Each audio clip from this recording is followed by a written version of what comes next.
Gustong makausap ng personal ni Pangulong Ferdinand R. Marcos Jr. si two-time Olympic gold medalist Carlos Yulo para alamin kung paano ba makakatulong ang pamahalaan para suportahan ang mga atletang Pilipino. Si Alan Francisco sa detalye.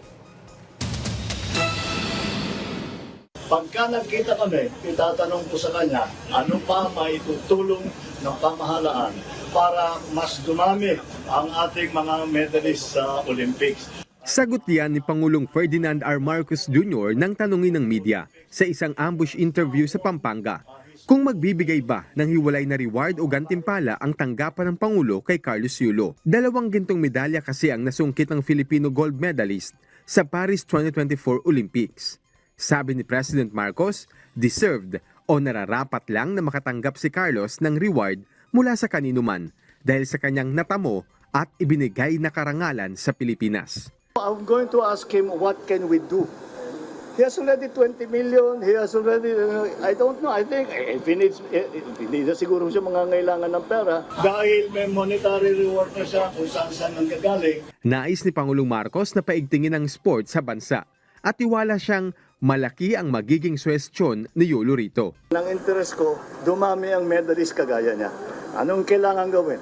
Do we have to change the organization? Kung it needs to be funded? Kasabay nito, ang pagpuri ni President Marcos sa mga atletang Pilipino. Because alam naman natin, itong mga atleta, hindi lang ang sarili ang kanilang iniisip, kundi pagandahin pa at maging mas maganda pa ang performance dun sa sport nila at sa buong sport ng Pilipinas. Sa ngayon, ilan sa mga inaasahang matatanggap na premyo ng ating sports hero ay 20 million pesos mula sa Philippine Amusement and Gaming Corporation o PAGCOR, alinsunod sa isinasaad ng batas.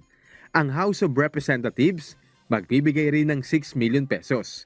2 million pesos naman ang iaabot ng lokal na pamahalaan ng Maynila bukod pa sa homecoming parade para sa kanya.